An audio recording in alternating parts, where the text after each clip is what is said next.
13 जनवरी 2026 UGC जारी करती है नए नियम जातिगत भेदभाव को रोकने के लिए, लेकिन इसका होता है कड़ा विरोध। सामान्य वर्ग कहता है कि उनके खिलाफ झूठे केस इसे इस्तेमाल करके हो सकते हैं। आज हमारे साथ मंच पर बात करने के लिए डॉक्टर लक्ष्मण यादव मौजूद हैं। लक्ष्मण जी, बहुत बहुत स्वागत है आपका न्यूज़ तक पर। बहुत धन्यवाद। भले ही सुप्रीम कोर्ट ने इस पर रोक लगा दी हो, लेकिन ये मामला जिंदा है अभी भी। आपकी ही बात से मैं शुरू करूंगी। आपने कहा कि यूजीसी को नए प्रावधान लाने की जरूरत इसलिए पड़ी क्योंकि विश्वविद्यालयों में जातिगत भेदभाव कम होने के बजाय बढ़ रहा था। ठीक बात। आपने कहा कि सरकार इन्हें लागू नहीं होने देना चाहती, इसलिए पर्दे के पीछे साजिश रची जा रही है। कौन सी साजिश की तरफ यहाँ पर आप इशारा करते? शुक्रिया निधि जी। असल में हमने इसका आसान भाषा में एक वाक्य में जवाब दिया कि एक ज़रूरी और अच्छी कोशिश सरकार की साजिश की भेंट चढ़ गई। ज़रूरी इसलिए क्योंकि ये मेरी बात नहीं है, ख़ुद भारत सरकार ने आंकड़े दिए, यूजीसी ने आंकड़े दिए कि पिछले 4 वर्षों में 2019 से 23 का आंकड़ा 118% एट्रोसिटीज़ बढ़ गई और वो भी बहुत कम रजिस्टर्ड है। हम जानते हैं कि यूजीसी का जो आज विरोध हो रहा है वो इस बात के लिए हो रहा है क्योंकि सरकार ने उसे इतना अस्पष्ट और हड़बड़ी में बनाया और पीछे से विरोध करवाया गया है, वो सामान्य विरोध नहीं है और उसे टेलीविज़न चैनल ने ज़्यादा दिखाया। अब तो मैं कह रहा हूँ कि पिछले 3 दिन में आप इस देश में देखिए कि देश का कोई कैंपस नहीं होगा जिसमें SC ST OBC विरोध न कर रहे हों और भारी तादाद में कर रहे हों, कोई डिबेट नहीं हो रही है। तो ये दिखा रहा है कि सब कुछ कैसे सिस्टमेटिक था और जो सुप्रीम कोर्ट में नंबर आने में या 1-2 सुनवाई डेट देने में टाइम लगता है, वो सुप्रीम कोर्ट पहली ही सुनवाई में रोक भी लगा देता है तुरंत। और आयरनी देखिए कि जो चीफ जस्टिस ऑफ इंडिया हैं जिन्होंने रोक लगाई है, ये उस बेंच में भी थे जिसने ये आपत्ति दर्ज की थी कि यूजीसी की 2012 की गाइडलाइन अब कारगर नहीं है और सख्त बनाइए। अब सख्त बन गई तो उसको रोक दिया क्योंकि अस्पष्ट है। तो इसलिए मैं इसे साजिश कह रहा हूँ। गवर्नमेंट ऑफ इंडिया अगर कोई अपना डॉक्यूमेंटेशन करती है तो उसको डिफेंड करती है। उनका वकील खड़ा ही नहीं हुआ ये बोलने कि नहीं नहीं आप इसे रोकिए मत, हमने बहुत सोच विचार कर बनाया है, कोई करेक्शन है तो आप हमें बता दीजिए, कर देंगे। दूसरी तरफ अचानक से विरोध होने लगे। ये कहना यह है कि जरूरी साजिश इसलिए क्योंकि इस देश में हायर एजुकेशन में कास्टिज्म या कई अलग अलग आइडेंटिटीज़ को लेकर भेदभाव हो रहे थे। साल 2007 में सुखदेव थोराट कमेटी बनती है जो ये कहती है कि SC ST के साथ ज़्यादा भेदभाव बढ़ रहा है। फिर 2012 में यूजीसी रेगुलेशन बनता है जो ये कहता है कि जातिगत भेदभाव को हम रोकेंगे। तो ये नया नहीं है जो 2026 में बना है, ये जरूरी था। 2012 के रेगुलेशन में भी अगर वो कारगर होता तो रोहित वेमुला ना होता 2016 में। वो हैदराबाद सेंट्रल यूनिवर्सिटी में एक PhD स्कॉलर ये कहते हुए जान देता है कि मेरा जन्म ही एक दुर्घटना है, यानी जातिगत भेदभाव बढ़ रहा था। वो एक सिंबल है रोहित वेमुला। ऐसी कई घटनाएं हो रही थी। 2019 में एक मेडिकल के स्टूडेंट डॉक्टर पायल तड़वी, फिर उसके बाद 2023 में IIT बॉम्बे का एक लड़का दर्शन सोलंकी। तो पायल तड़वी और रोहित वेमुला की माँ जब कोर्ट जाती हैं और ये कहती हैं कि हमारे बच्चे तो नहीं बचे, कम से कम आप कैंपस को इतना कास्ट न्यूट्रल बनाइए कि अगली बार कोई पायल तड़वी और रोहित वेमुला ना हो। उस पर सुप्रीम कोर्ट की रूलिंग है कि 2012 का रेगुलेशन काम नहीं कर रहा है। इसलिए मैं कह रहा हूं कि ये जरूरी था। दिग्विजय सिंह कमेटी ने उसमें OBC के लिए जोड़ने के कुछ फैक्ट्स भी दिए, पार्लियामेंट्री कमेटी ने, इसलिए OBC भी जोड़ दिया गया। लेकिन ये बनाया ऐसा गया कि पहले विरोध हो, उसके बाद फिर मीडिया में चर्चा हो, कोर्ट में रोक लग जाए। इसलिए ये साजिश की भेंट चढ़ गया। अगर आप इसे बनाते तो आप टाइप ऑफ डिस्क्रिमिनेशन को एक्सप्लेन कर देते। आप ये बताते कि उसमें शेड्यूल कास्ट का कोई अगर शोषण या भेदभाव कोई OBC भी करेगा तो उसमें लिखा हुआ है कि वो तीनों उसके दायरे में आएंगे। आपने वेग छोड़ दिया, फिर विरोध हुआ, फिर रुक गया। इसलिए मैं इसे एक साजिश कहता हूँ। लेकिन आपने जब इन नियमों को पढ़ा, आपने भी पढ़ा होगा वो जो गैजेट आया, क्या आप जो परिभाषा वहां पर जाति आधारित भेदभाव की दी गई है, आप उससे सहमत हैं उस परिभाषा से? असल में परिभाषा ही नहीं दी गई, यही तो हमारी आपत्ति है। पहले भी और इवन जब इस देश में मंडल आंदोलन आया, इस बात को इस देश के लोगों को समझना चाहिए कि विरोध कमोबेश वैसा ही था जैसे मंडल का विरोध हुआ था। लेकिन मंडल कमीशन की जो पूरी रिपोर्ट थी वो इतनी कायदे से तैयार की गई थी कि 9 जजेस की बेंच थी इंदिरा साहनी मामले में, और सबसे बड़ा विवाद यही था कि पिछड़ापन का आधार जाति कैसे हो सकता है। सारा विरोध इसी बात पर था, इसी पर कोर्ट में केस भी गया था। उस डॉक्यूमेंट्स ने अपने सर्वे के आंकड़ों से, अपने प्रोसीजर से, अपने फैक्ट फाइंडिंग से कोर्ट में साबित कर दिया कि पिछड़ेपन का आधार जाति है। आपने एक डॉक्यूमेंट बनाया जिसमें जातिगत भेदभाव को आप डिफाइन ही नहीं कर रहे हैं। अब इसमें केवल झगड़ा इस बात का था कि जो परिभाषाएं थी, आप इसमें कहते हैं कि 5वें बिंदु में जाति, धर्म, लैंगिक आधार पर, फिर नस्ल के आधार पर, दिव्यांगता के आधार पर। पहली तो साजिश ये कि ये सारे आधार इसमें जोड़ने क्यों थे। अब जैसे इसे आसान भाषा में समझें, मैं 14 साल विश्वविद्यालय में प्रोफेसर रहा, यहीं बैठा था नौकरी जाने के बाद भी, तो मैं जो बोलूँगा वो तथ्य के साथ बोलूँगा। क्योंकि विरोध करने वाले जब ये नारा लगा रहे थे कि कब तक कोड़ा सवर्णों पर चलाओगे और यूजीसी लाकर गधों को घोड़ा बनाओगे, एक भी टीवी डिबेट में ये नहीं कहा गया कि ये अपमान किया जा रहा है। तो खैर विरोध तो मोदी जी को उनके जात के नाम पर गाली दी गई, उस दिन मुझे बहुत दुख हुआ। एक ऐसे व्यक्ति को जात के नाम पे गाली दे रहे हैं जो जात पात में यकीन नहीं रखते, और तेलिया तेलिया कहा लोगों ने, मैं उसके बाद कह रहा हूँ। अब आपने कहा कि जो ये प्रावधान है ये जातिगत उन्मूलन के लिए, जाति भेदभाव रोकने के लिए था। हर कैंपस में जेंडर सेंसिटिव सेल होता है, हर कैंपस में वुमेन सेल होता है, हर कैंपस में पीएच स्टूडेंट को भेदभाव रोकने के लिए डिसेबिलिटी सेल और उसके बाद इक्वल अपॉर्चुनिटी सेल होता है। किसी भी बच्चे के साथ किसी भी स्तर का भेदभाव होगा उसके लिए प्रोक्टोरियल बोर्ड है, डिसिप्लिनरी एक्शन कमेटी है, कई कमेटी बनी होती हैं। लेकिन कई कमेटी जैसे प्रोक्टोरियल बोर्ड है या disciplinary action committee gender justice करेगी कि नहीं ये तय नहीं है। इसलिए हमने ये निर्णय लिया कि हम एक अलग वुमेन सेल बनाएंगे। एक gender sensitive cell, GS cell हर जगह बनती है, जीएस कैश कहते हैं। इसका मतलब है कि वो महिलाओं की तरफ एक ऐसी सुविधाजनक झुकाव लेकर आएगी कि उसमें महिलाएं ज़्यादा होंगी, उसकी चेयरपर्सन महिला होगी, उसकी सुनवाई तेज होगी, उसमें बायस होने का डर नहीं रहेगा। पुरुषों ने तो एक आंदोलन नहीं किया कि पुरुषों के लिए ऐसी कोई कमेटी क्यों नहीं बनाई आपने, है ना। ये भेदभाव अगर समाज में महिला विरोधी समाज है तो कैंपस को महिला विरोधी होने से रोकने के लिए आप लोग को एक अलग कमेटी बनानी पड़ी। एक तो इस परिभाषा में ये सारी चीज़ें जोड़नी नहीं चाहिए थी, आपने जोड़ करके इसको कमज़ोर कर दिया। दूसरा, जेंडर को लेकर के जैसे बनी है कमेटी वैसे ही दिव्यांगता को लेकर बनी है। आप बहुत करते कि आपने तीसरे पॉइंट के फर्स्ट के सी में जब जोड़ दिया कि जाति आधारित भेदभाव का अर्थ होगा शेड्यूल कास्ट, शेड्यूल ट्राइब और ओबीसी को जाति या जनजाति के आधार पर भेदभाव का शिकार अगर हुआ तो। अब आप चाहते क्या थे? अगर आपने 5वें पॉइंट में 4-5 डिस्क्रिमिनेशन के टाइप लिख दिए तो उन सब के लिए एक एक पॉइंट ऐसे लिख देते तो विवाद नहीं होता। आपने साजिश की केवल जाति के आधार पर भेदभाव को अलग से लिख दिया। आपने दूसरी साजिश की उसको एक्सप्लेन नहीं किया कि भाई अगर किसी वुमेन सेल बना हुआ है, चाहे सवर्ण लड़का हो चाहे दलित पिछड़ा हो, अगर वो उस महिला के साथ भेदभाव करता है तो सब उसके दायरे में आएंगे। उसी तरह से अगर एक शेड्यूल कास्ट का व्यक्ति जाएगा और कहेगा कि ये ओबीसी ने हमारे साथ भेदभाव किया तो ये उसके ऊपर भी कार्रवाई करेगा। आपने इसको एक्सप्लेन नहीं किया।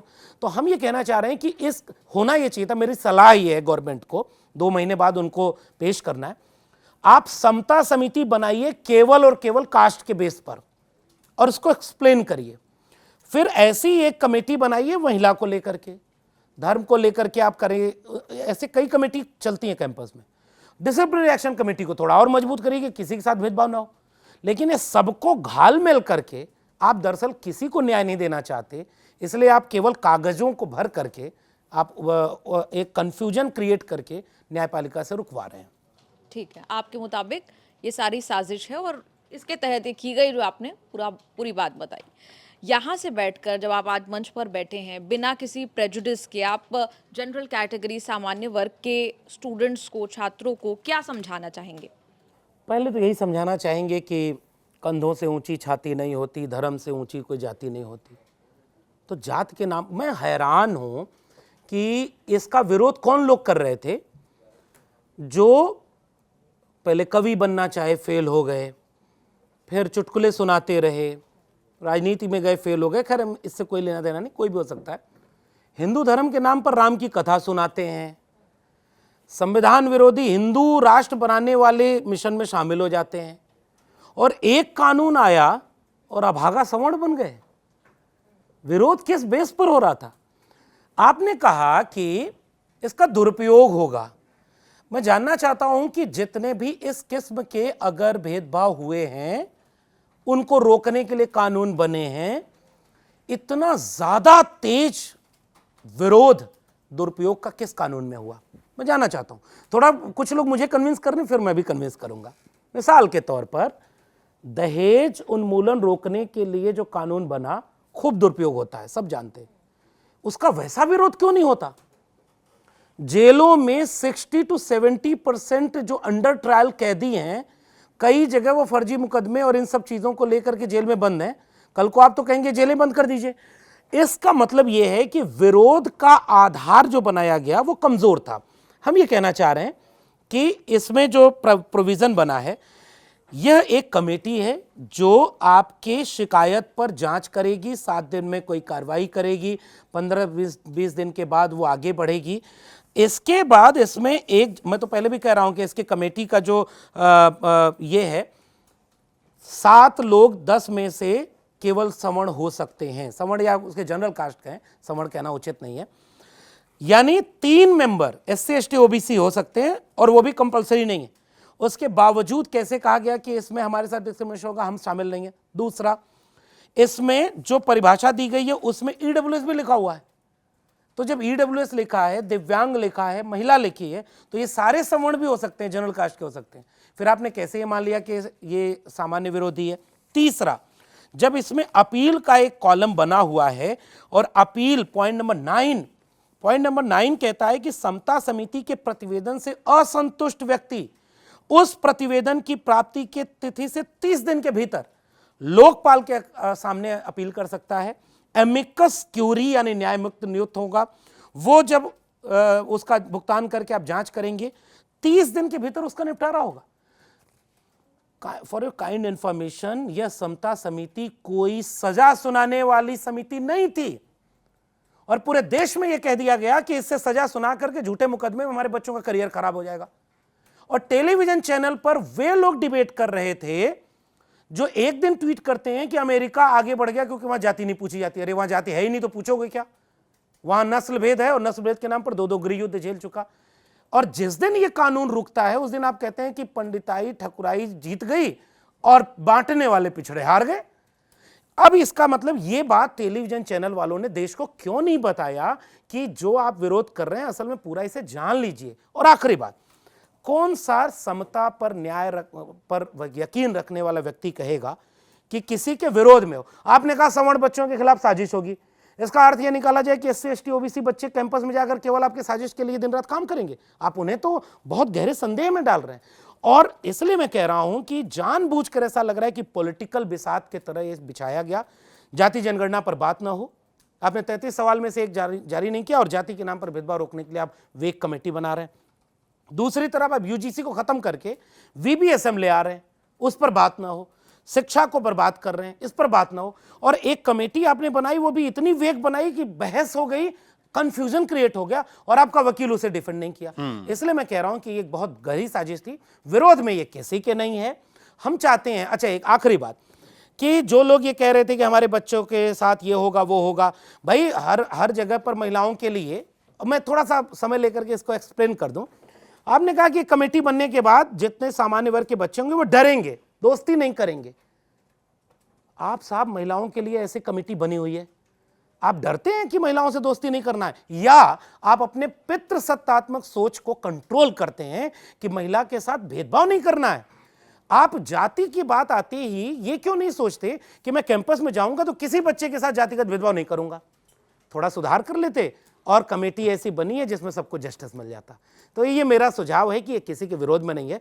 सरकार की मंशा ठीक होती तो ये और अच्छी बनती, जिसकी जरूरत है इस देश को, और ऐसी कमेटी बननी चाहिए। जी लक्ष्मण जी, आप कह रहे हैं सरकार की साजिश थी, इससे कन्फ्यूज़न पैदा कर दिया। अब सरकार, मतलब UGC जब ये नियम लेके आई, मैं कानून शब्द का इस्तेमाल नहीं कर रहा हूँ, मुझे लगता है कानून तो है भी नहीं है। जब यूजीसी ये नियम लेकर आई तो सड़कों पर उतरे वो सामान्य कैटेगरी के बच्चे, हमारे खिलाफ है।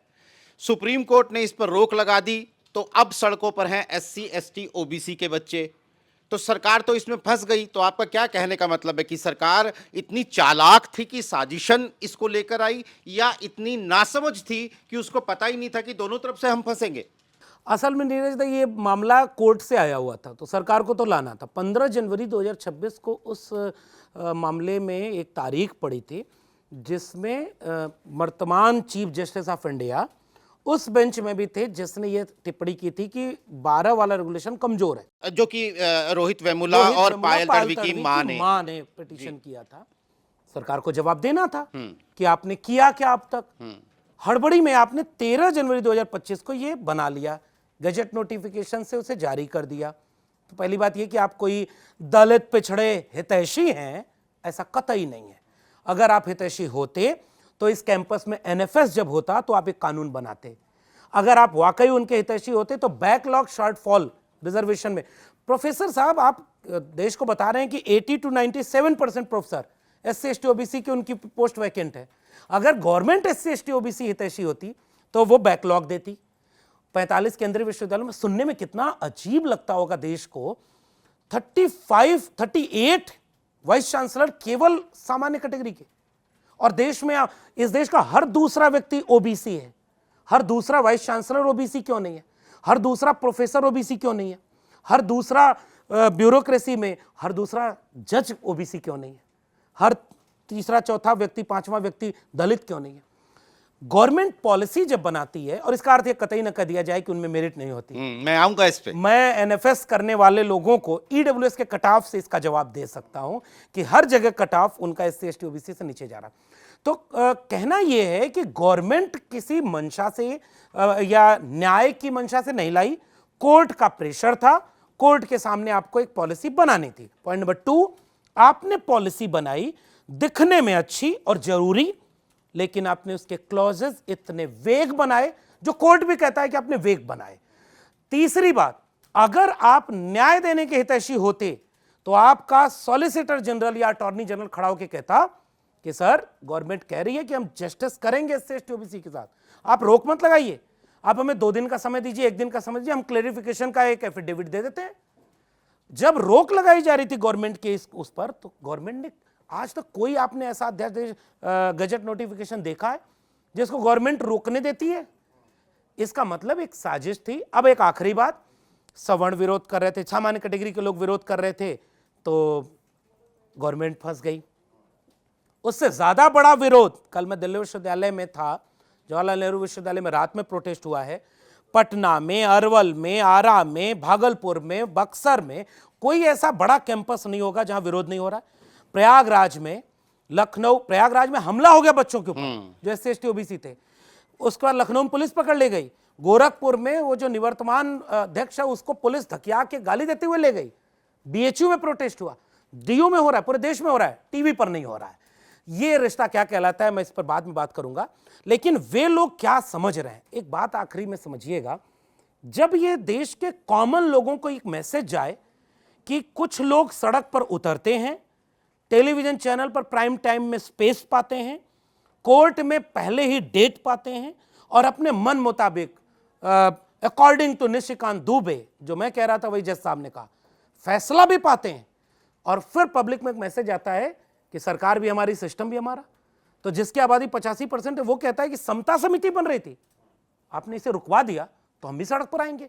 अब ये बताइए कि उनको कोई जगह नहीं दे रहा, उनको कोई पूछने वाला नहीं है, फिर उनके मन में ये नहीं जाएगा कि वो, तो गवर्नमेंट शायद दोनों को एंजॉय कर रही है, जो भारी पड़ेगा उसके पक्ष में खड़ी हो जाएगी। पॉलिटिशियन का इंतजार करिए कि कोई राहुल गांधी, अखिलेश यादव बोल दें तो हम इसका ठीकरा उन पर फोड़ दें। ये पूरी शिक्षा व्यवस्था के साथ, मैंने प्रोफेसर की डायरी में ये बातें पहले ही लिख दी थी, पूरी शिक्षा को चौपट करने वाली नीतियां हैं जो मजबूरी में लाई जा रही हैं, लेकिन साजिश के भेंट चढ़ रही हैं। आपने चूंकि बात की पॉलिटिकल पार्टीज की, क्यों पॉलिटिकल पार्टीज की एक तरह से चुप्पी नजर आती है? इस पे कोई स्टैंड विपक्ष की पार्टियों की तरफ से क्यों नहीं है? असल में विपक्ष की तरफ से, अब ये तो इसका जवाब राजनीतिक दल दें तो बेहतर है। जैसे सपा में रामगोपाल यादव ने पहले बोला कि भाई एससी, एसटी, ओबीसी के साथ भेदभाव होता है, तो पत्रकार ने कहा कि क्या ओबीसी शामिल कर लिया इसलिए फिर भेदभाव हो रहा है, सड़क पे उतर गए। तो उन्होंने जाते थे ये भी कहा कि आप जिनके खिलाफ सड़क पे उतर रहे हो कल को वो उतर जाए, तो अब तो वो उतर रहे हैं, वो उतर गए हैं। अब दूसरी बात कि गवर्नमेंट चाहती थी कि कोर्ट की मजबूरी में लाया गया है, विपक्ष कुछ ऐसा कर दे कि मुझे मौका मिल जाए। तो नेता होता है ना भाई, वो क्यों बोलेगा? अच्छा, वो अपर कास्ट या जनरल कैटेगरी को क्यों नाराज करेगा, या वो एससी एसटी ओबीसी को क्यों नाराज करेगा? जैसे आप सबको खुश कर रहे थे वैसे वो कर रहे हैं। एक बात, सोसाइटी में हमने एक चीज देखी है कि SC ST atrocity prevention act पर सुप्रीम कोर्ट ने कुछ रूलिंग दे कि इसमें ये करेक्शन होनी चाहिए। पॉलिटिकल पार्टियां नहीं, देश के एससी एसटी ओबीसी सड़क पर उतरे, गवर्नमेंट दबाव में आई, बाकी पॉलिटिकल पार्टियों ने साथ दिया, तो एक अध्यादेश आया। 13 पॉइंट रोस्टर जब आया तो पॉलिटिकल पार्टियां बाद में आई, समाज पहले आया। जैसे जब ये विरोध इस बिल का हो रहा था तो बीजेपी नहीं करवा रही थी, बीजेपी करवा रही थी, बीजेपी खुद नहीं कर रही थी। तो ये होती है राजनीति।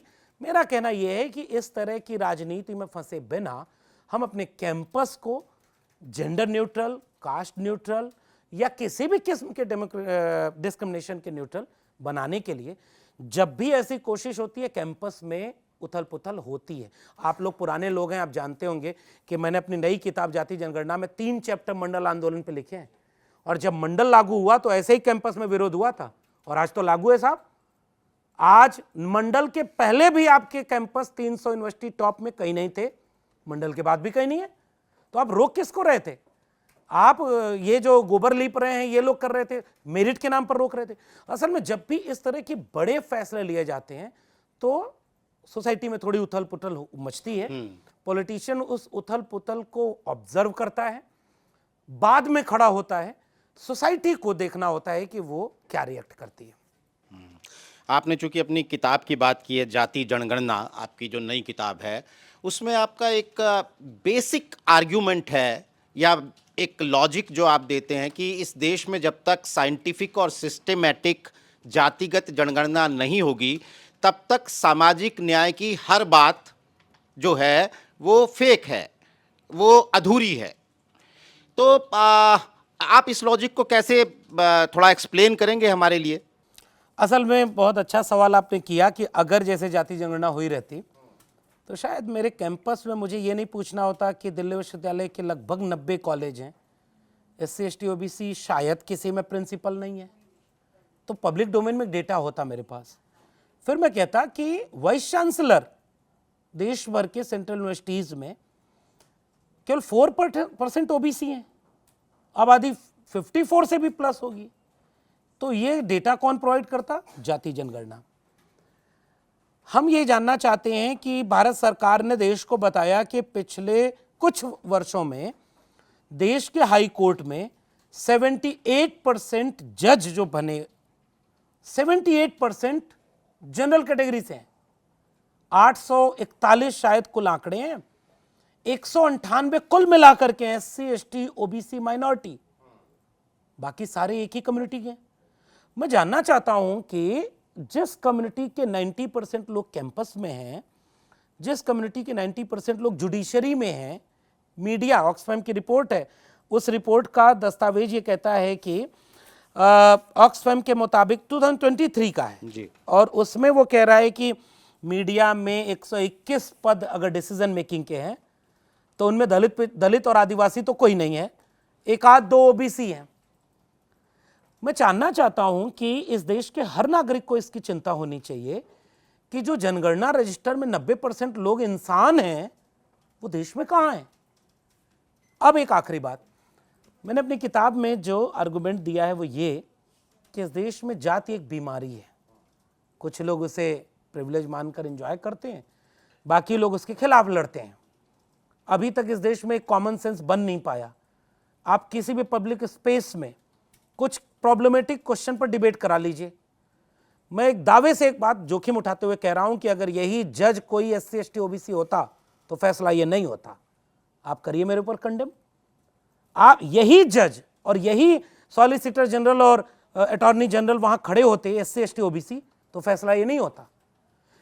ये दिखता है अगर टेलीविजन चैनलों के डिसीजन मेकिंग पोस्ट पर ऊपर ये तय करने वाले कि आज शाम को डिबेट किस पर होगी, उसमें एससी एसटी ओबीसी होते तो उनके मुद्दे टीवी पर दिखते। जाति जनगणना इसलिए जरूरी है कि जाति नामक बीमारी की, मैंने अपनी किताब में इसको बहुत आसान भाषा में समझाया है कि ये जाति बीमारी है, बहुत चट्टान की तरह मजबूत हो गई। जनगणना उसकी जांच है।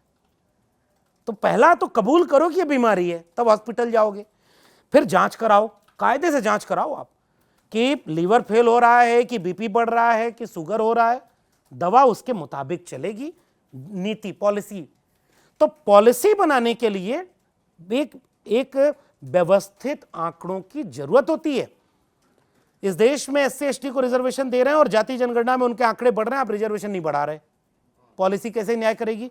52% आबादी थी, 27% आरक्षण था, ओबीसी को आज भी मिल रहा है। आपके पास आंकड़े नहीं है और आप रिजर्वेशन दे रहे हो, फ्रॉड कर रहे हो ना आप। उसी तरह से जहां पर वो नहीं है वहां के लिए आपने पॉलिसी क्या बनाई? जाति जनगणना जैसा मुद्दा इस देश के हर न्यायप्रिय व्यक्ति का मुद्दा है कि देश इंक्लूसिव बने, सबका बने। तो जाति जनगणना से नहीं बनेगा, लेकिन जनगणना से जब आंकड़े आएंगे, उन आंकड़ों से पॉलिसी मेकिंग होगी, तब वो ऑक्सफैम की उस रिपोर्ट को बदलेगी कि 1% लोगों के पास अगर 40% संपत्ति है, तो मैं भी जानना चाहता हूं वो 1% है कौन। और अगर 80 करोड़ लोग 5 किलो अनाज पर जिंदा हैं, तो वो 80 करोड़ लोग कौन है? कहीं ऐसा तो नहीं कि हजारों साल से जो वंचित थे वही इसमें नहीं, तो सरकार ने तो घोषणा कर दी है ना कि जाति जनगणना करवाएंगे। केंद्र सरकार ने कह दिया है कि जाति जनगणना करवाएंगे। मैं एक होमवर्क देख जाता हूं, प्रोफेसर रहा तो कुछ होमवर्क देता हूं। मुझे एक लिखित दस्तावेज दिखा दिया जाए, भारत सरकार का एक आधिकारिक लिखित कागज मुझे दिखाया जाए जिस पर लिखा हो जाति जनगणना होगी। सवाल नंबर 1। दूसरा, मैंने इस किताब में एक जगह लिखा है आखिरी में, धर्म पूछा जाति नहीं, वो चैप्टर का नाम है।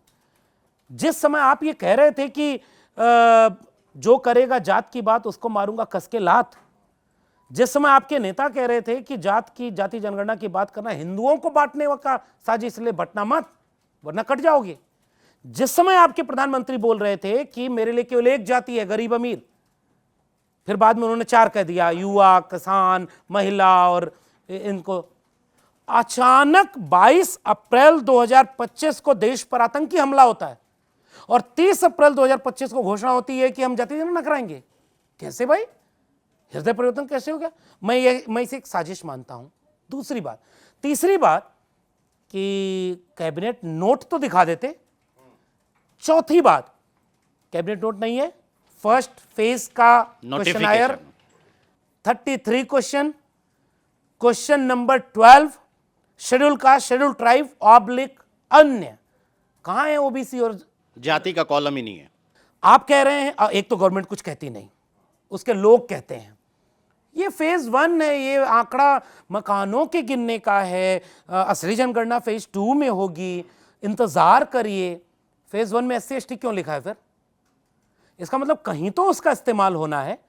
फेज 1 के डेटा को फेज 2 के डेटा से टैली तो करेंगे आप, इसीलिए वहां पर मकान गिन रहे हैं, मकान मालिक गिन रहे हैं, मकान का प्रकार गिन रहे हैं। तो एससी एसटी के साथ ओबीसी और जनरल कैटेगरी नहीं है, तो ये पूरा का पूरा फ्रॉड है, फेज 2 के डेटा से टैली नहीं होगा। और आप मजबूरी में जाति जनगणना करवाएं और फिर उनके डेटा को ऐसे मैनिपुलेट कर दें कि बाद में फिर 2011 की जैसे कांग्रेस ने साजिश की वैसे बीजेपी कर देगी और इस देश के एससी एसटी ओबीसी को कुछ नहीं मिलेगा। इसलिए मैं कह रहा हूं कि ये एक बहुत बड़ी साजिश है, गवर्नमेंट क्लियर करे कि साजिश नहीं है।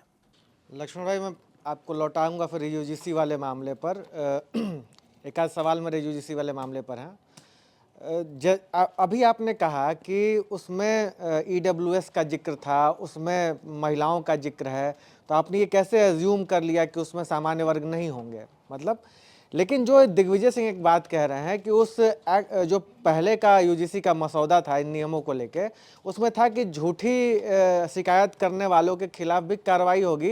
यूजीसी ने फाइनल जब नियम बनाया तो उसमें से उसको हटा दिया।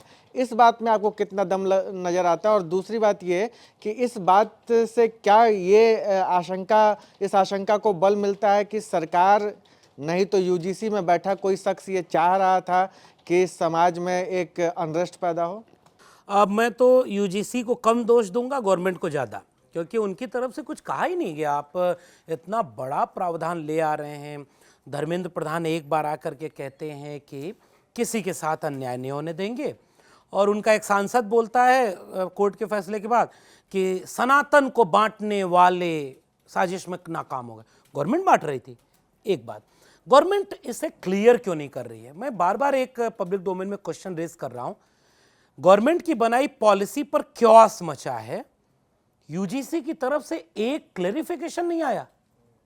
अगर आपकी मंशा न्याय की होती, एससी एसटी ओबीसी की, तो गवर्नमेंट ऑफ इंडिया या यूनिवर्सिटी ग्रांट कमीशन एक क्लैरिफिकेशन देता कि क्लॉज नंबर 3.1.c का मतलब यह है type of discrimination on base of caste, और 3.1.5 का डिस्क्लेम यह है कि आप इसको इस तरह से एक्सक्यूट करेंगे। फिर वकील लोगों को इन्हीं 2 पॉइंट पर कोर्ट में पहुंचना है। आप मतलब आप क्रोनोलॉजी समझिएगा।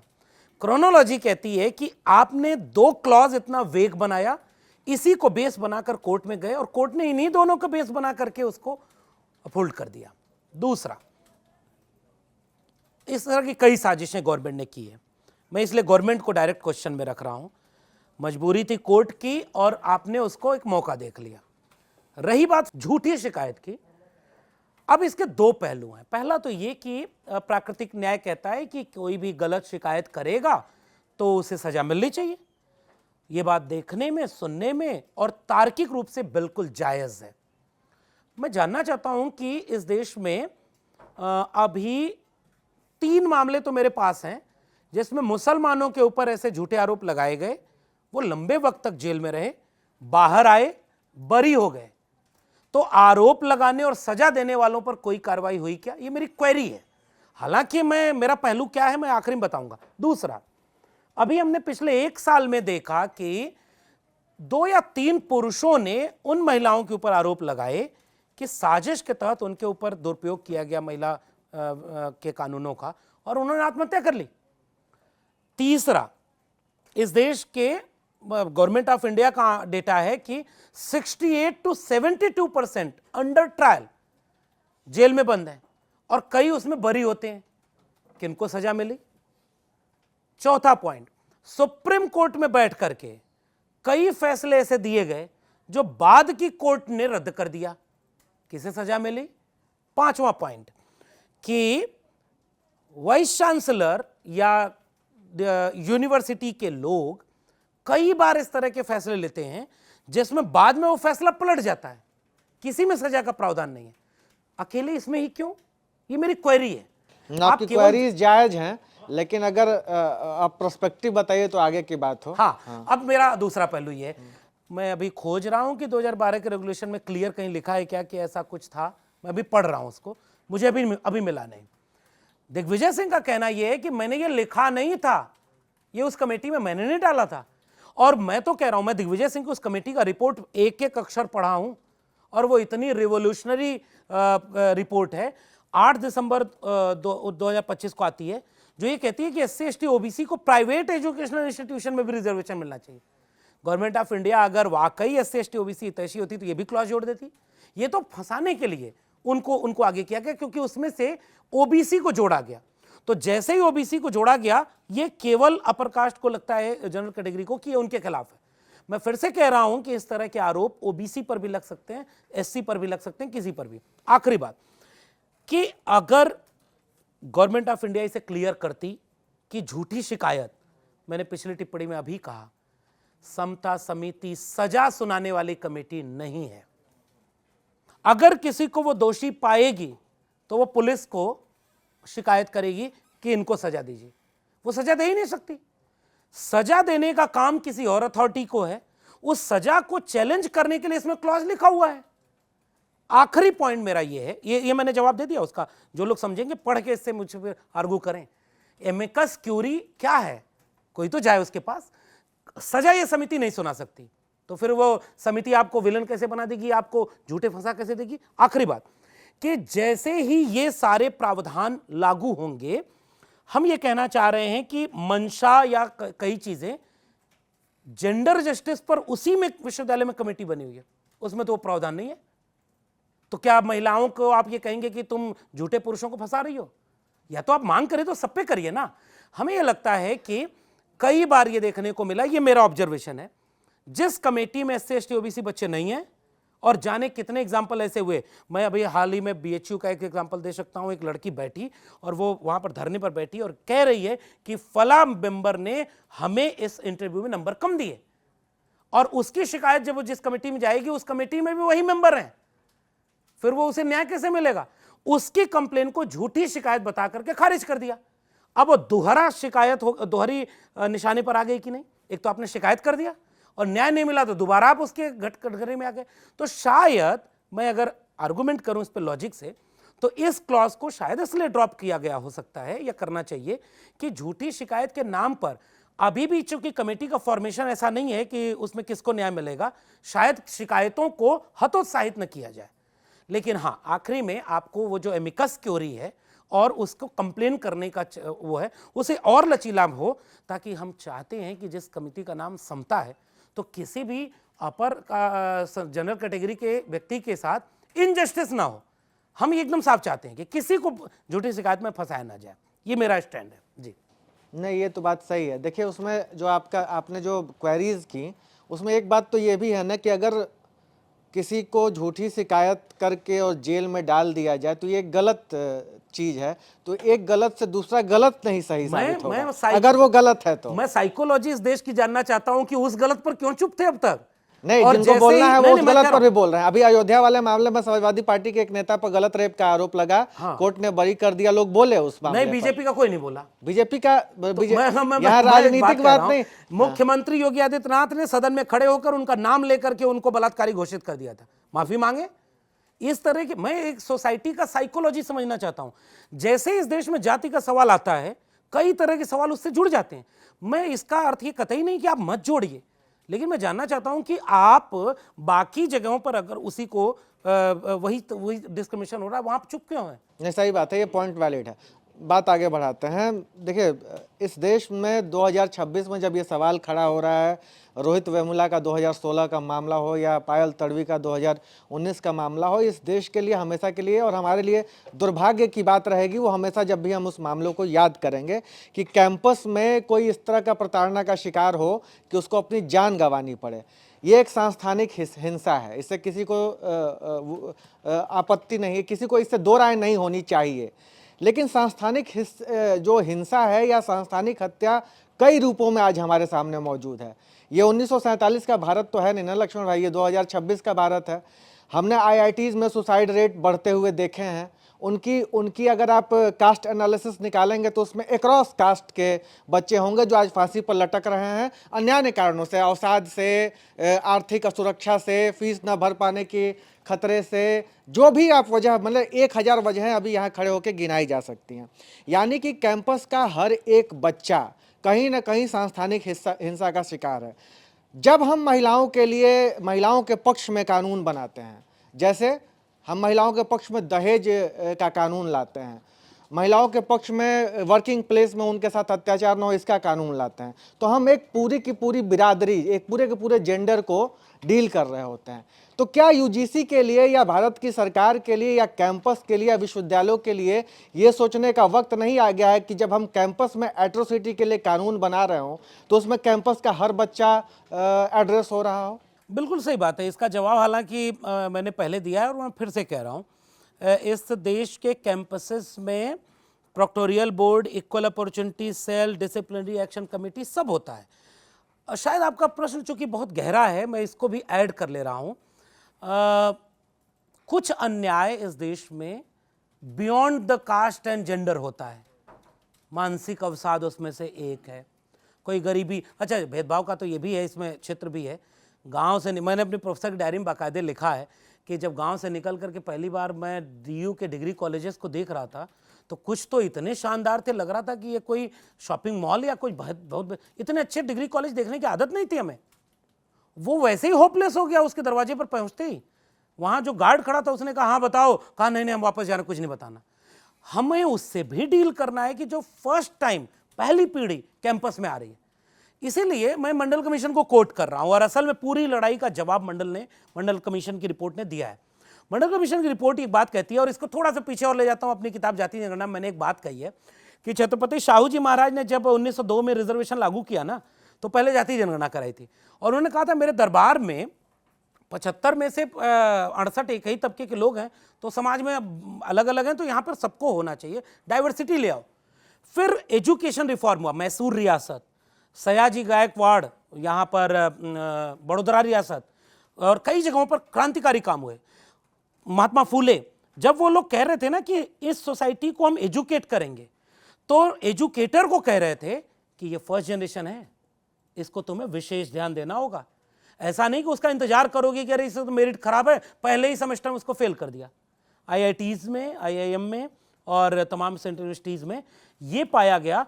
तब मंडल कमीशन ये कहता था कि और उन्होंने भी कहा पुराने लोगों ने कि जो फेल करेगा पहले उसकी जिम्मेदारी होगी, साल भर ट्रेनिंग देगा।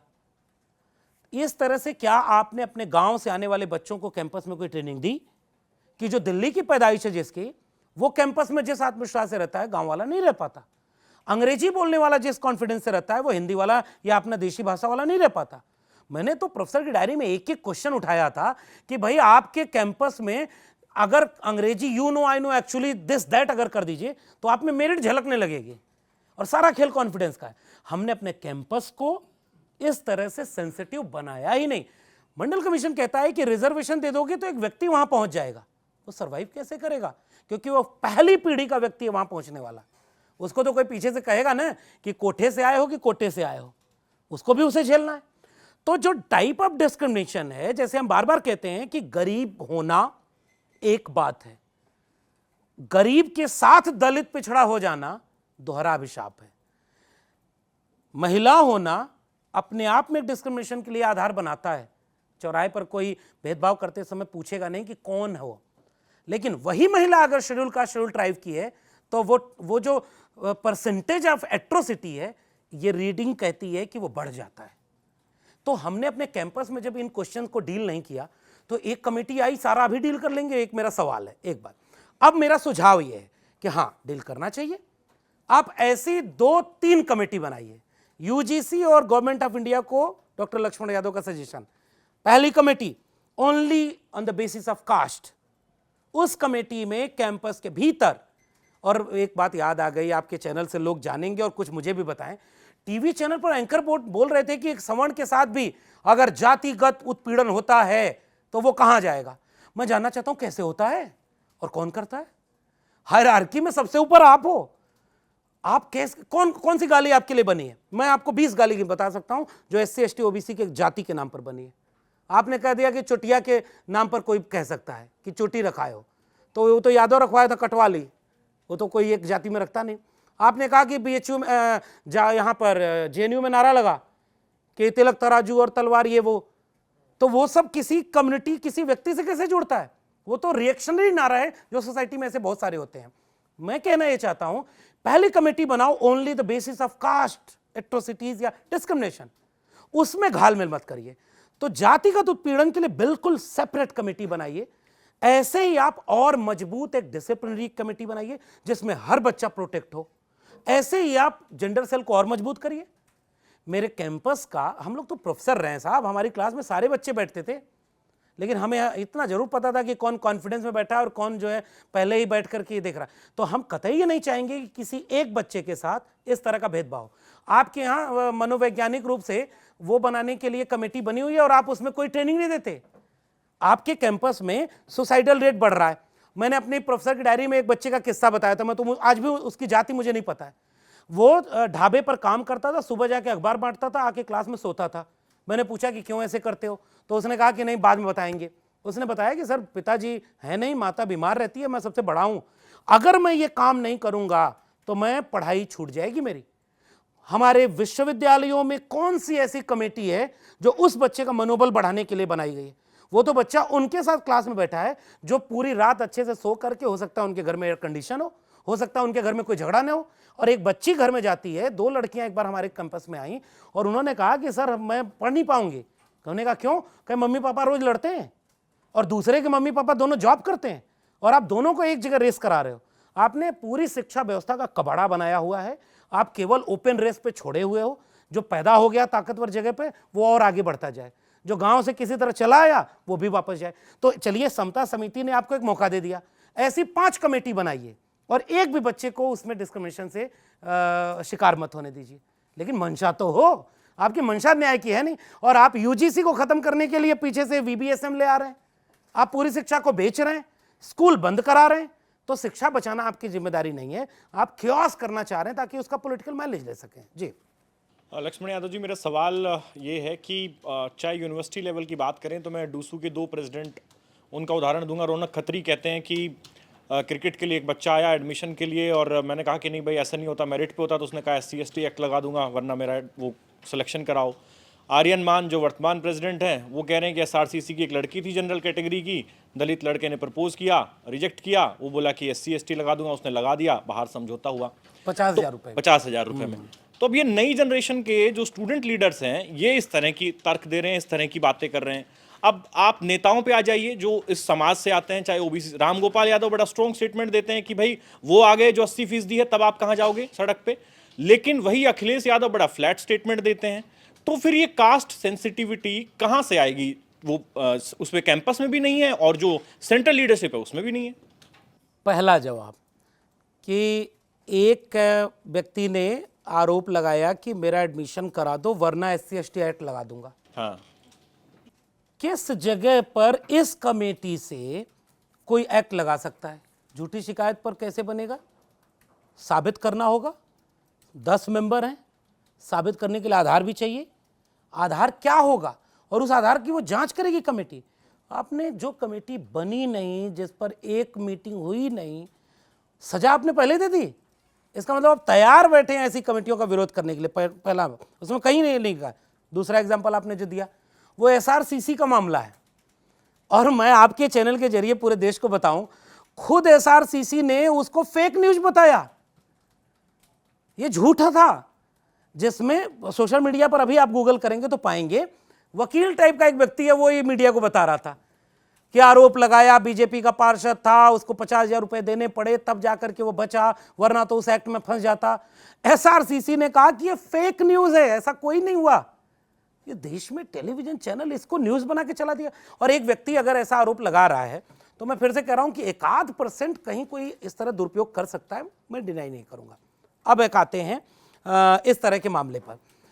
जितने स्टूडेंट लीडर हैं, आज तो दिल्ली विश्वविद्यालय की स्टूडेंट पॉलिटिक्स और JNU की थोड़ी बहुत बची है, जहां ABVP जीतती है उसे वो क्या क्या नारा लगाते हैं कि राज तिलक की करो तैयारी, आ रहे हैं, ये ऐसे नारे लगाते हैं छात्र संगठन। वही भाजपा इस देश में कई जगह छात्र संघ बैन की हुई है।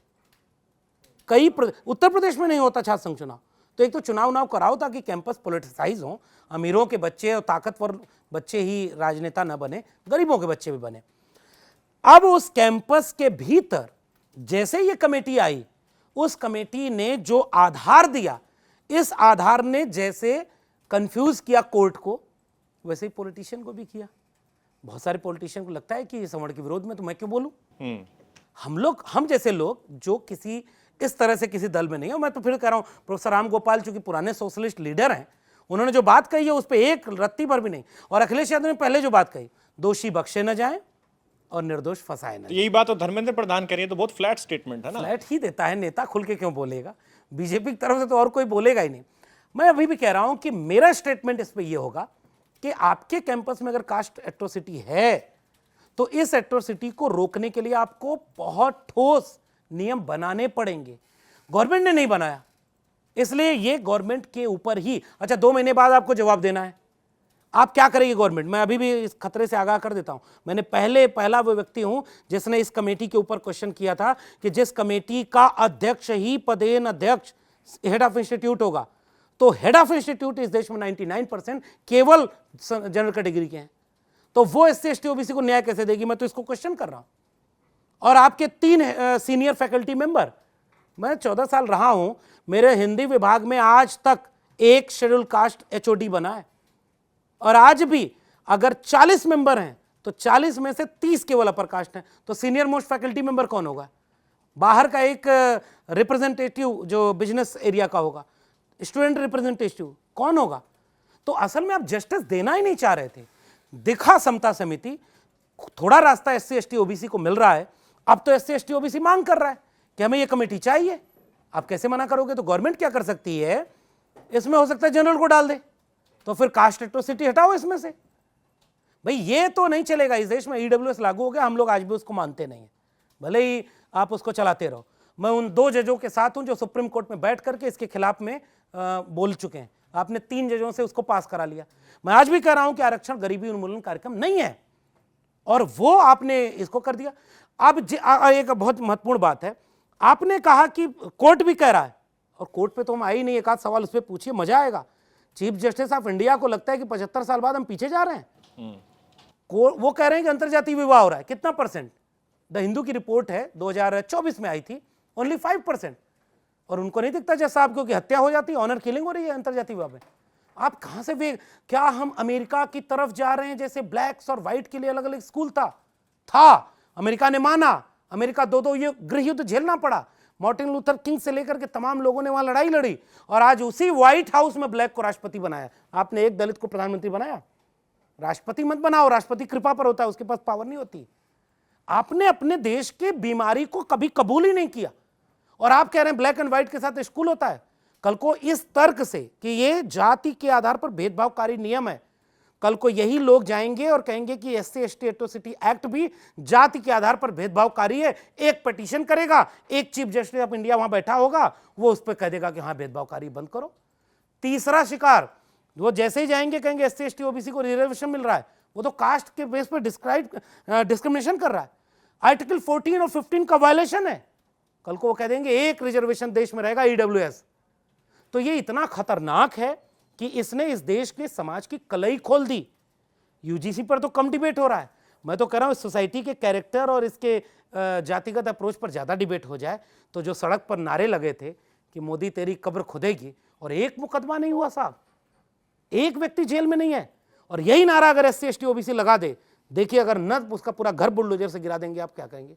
आप उनके सामने आपका न्याय क्यों नहीं चलता? वो आपको जाति के नाम पर तेलिया तेलिया कह दिए। एक बीजेपी के नेता का बयान नहीं होगा, और नथुना फुना करके टीवी पर बैठकर कोई एंकर नहीं बोला कि प्रधानमंत्री का अपमान नहीं सहेगा हिंदुस्तान। आपने क्या मैसेज दे रहे हो आप देश? SC ST OBC गांव में बैठकर देख रहा है, और उसको दिख रहा है कि न जुडिशरी में मेरे लोग हैं, न मीडिया में मेरे लोग हैं, न कैंपस में मेरे लोग हैं। और कल को ये मांग अगर इसमें जुड़ जाएगी कि रिजर्वेशन लागू करो जुडिशरी में, आप कैसे रोकोगे इसे? आप कहेंगे कि मीडिया में भी रिजर्वेशन लागू करो। ये रिजर्वेशन से मेरिट नहीं होगी, इससे क्या होगा, हर जगह उनके लोग होंगे तो न्याय की उम्मीद बढ़ेगी। इसलिए शायद इससे अगर समाज को सीख पाए तो आगे बढ़ेगा। एक सवाल मेरा ये है कि जो नए दौर का कास्टिज्म है, पहले अब बहुत से स्वर्ण समाज के बच्चे या जनरल कैटेगरी के वो ये कहते हैं कि देखिए हम तो किसी से भेदभाव नहीं करते, मेरे तो फलां बिरादरी के दोस्त भी हैं, मैं तो उनके साथ खाना भी खाता हूँ, हॉस्टल में भी रहता हूँ। तो मैं आपसे ये समझना चाह रहा हूँ कैंपसेस में नया टेंजेंट क्या है कास्टिज्म का, और जब एक स्वर्ण समाज का बच्चा ये कुंठा महसूस करता है कि मैं 90% लेके भी यहाँ बैठा हूँ, ये 40% लेके भी यहाँ बैठा है, तो उन बच्चों के अंदर, उनकी ग्रूमिंग के अंदर वो कास्ट सेंसिटिविटी कैसे लाई जाए? क्या वो पाठ्यक्रम में पढ़ाई जानी चाहिए या वो घर पे बतानी चाहिए? बहुत शानदार सवाल है, और लेखक बार बार एक मुंह छोड़ नहीं पाता कि अपनी किताब का रेफरेंस दे। जाति कैसे काम करती है मैंने बहुत अच्छे से इसको समझाया। जैसे एक एग्जांपल दे दूं, जब तक इस देश में जाति जनगणना की मांग हो रही थी ना, तो इस देश के राइट विंग के दक्षिणपंथी बुद्धिजीवी कहते थे अंग्रेजों ने जाति गिन करके जातिवादी बना दिया इस देश को। मैंने चैप्टर लिखा है कि अंग्रेज जब आए होंगे तो उन्होंने पाया होगा कि यहाँ कोई मनु नहीं है, कोई मनुस्मृति नहीं है। पहले उन्होंने एक मनु को पैदा किया, फिर उससे मनुस्मृति लिखवाई, वर्ण व्यवस्था बनाई, और फिर भी एक थाली में सब खाते थे। ऐसा तो नहीं था ना, इस देश में जातिवाद पहले से ही था। डॉक्टर को आप कैसे कह सकते हो कि आप डॉक्टर के पास गए और आपने कह दिया कि डॉक्टर बोल रहा है कि लीवर तो खत्म है भाई साहब, और आप लड़ जाओ कि तूने खत्म कर दिया? नहीं साहब, वो तो जांच करके बता दिया, आप उसकी दवा करो। एक बात, जाति एक ऐसी चीज है, या इवन मैं जेंडर को भी बराबर उसमें हमेशा रखता हूं। हमने अपने देश के युवाओं को ट्रेनिंग देने का कोई मैकेनिज्म नहीं बनाया। हमारे देश में गांव का भोजपुरी का गाना ले लीजिए या पंजाबी गाने ले लीजिए, क्लब में बजने वाले गाने ले लीजिए या सिनेमा में, 99% गाने महिला विरोधी होते हैं, और महिलाएं पुरुष सब थिरकते हैं। और फिर आप समाज में जाके कहोगे कि जेंडर इक्वलिटी आ जाए। तो सोसाइटी ने देखा ही नहीं कि आपकी किस चीज का असर समाज पर क्या हो रहा था। आपके समाज में जातिवाद था, दिख नहीं रहा था। मैं आऊंगा आपके, बहुत शानदार आपने सवाल पूछा है।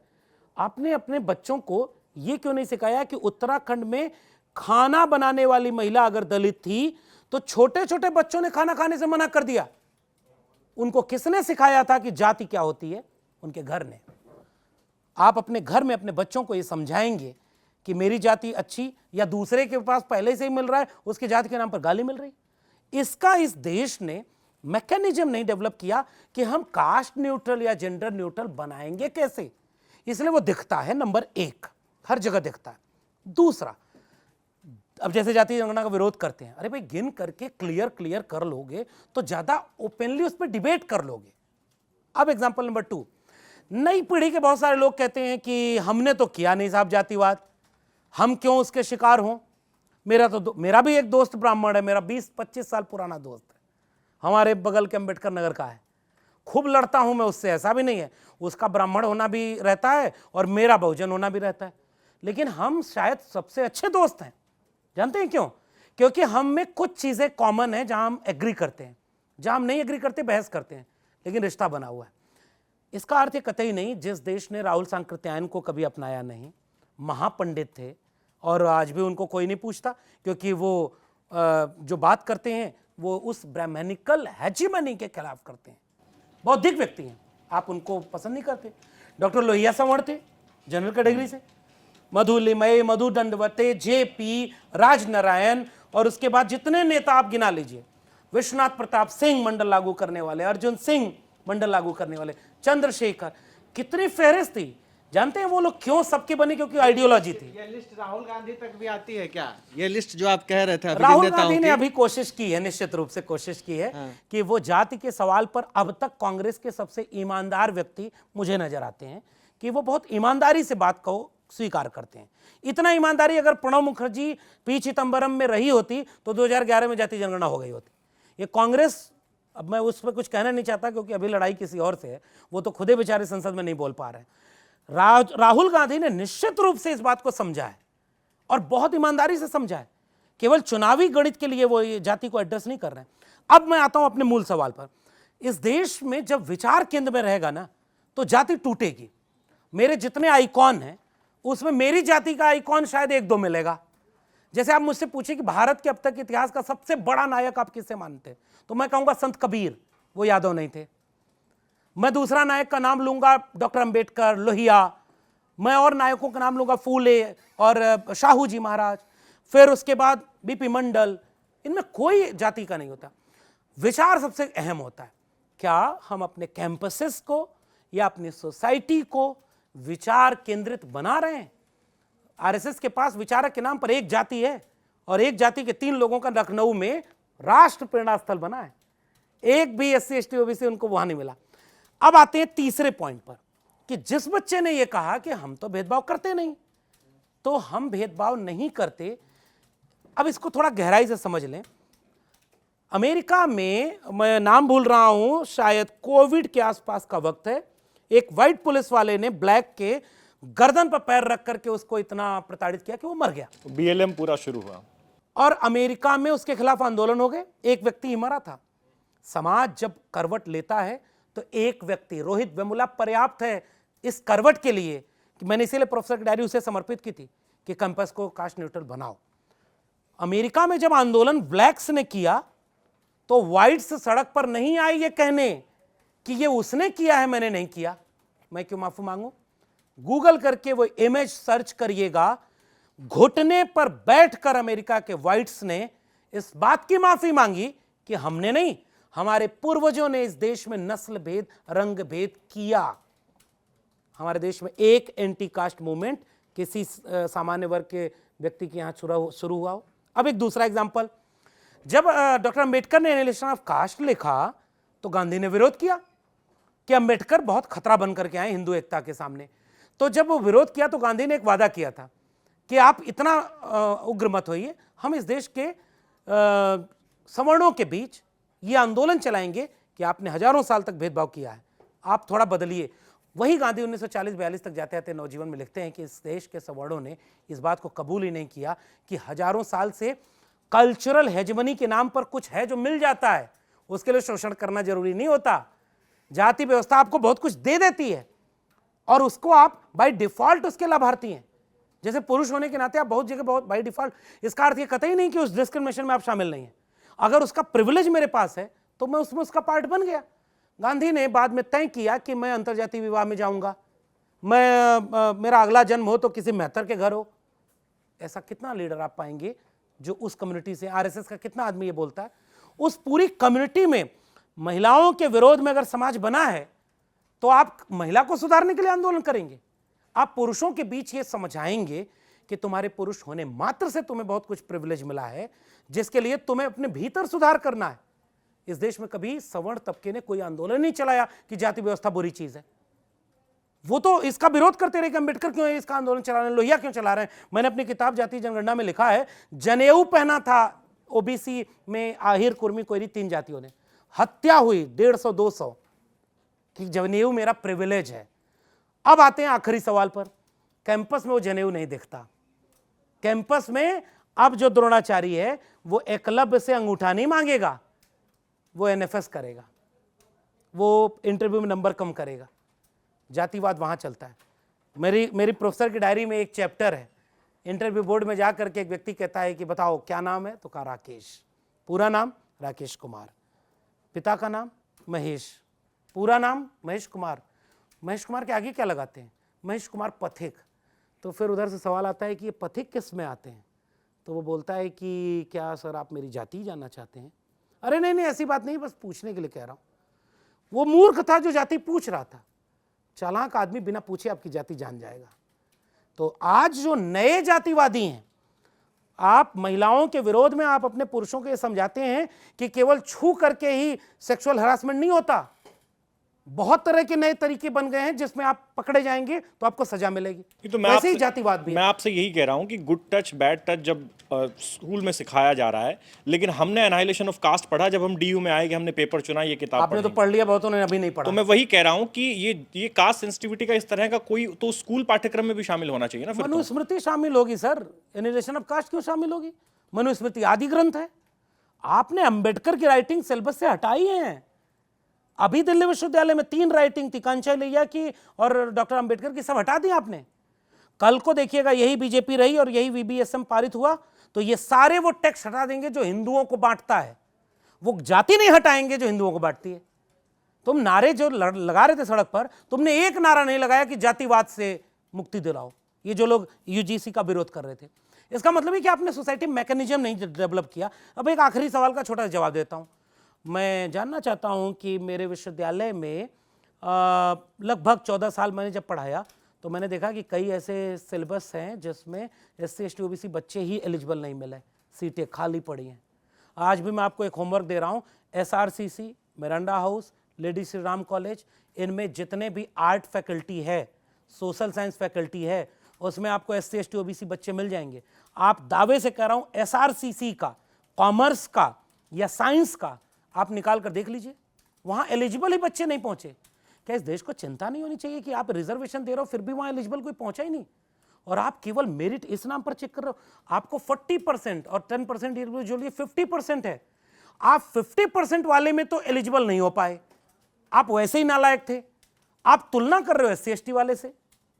आप लॉजिक समझिएगा, जहां आपका स्पेस है उसमें जो मेरिट वाला था वो तो एडमिशन पा गया, उस वाले से आप कमजोर थे, इसलिए आपने यहां पर एडमिशन नहीं किया। आखिरी जवाब इसका कि इस समय देश में जितना EWS की कट ऑफ जा रही है, एक बार उसका टैली करा लिया जाए। ये -40 वाली डिबेट EWS पर जाएगी तो 3 नंबर और माइनस में EWS के लोग जा रहे हैं।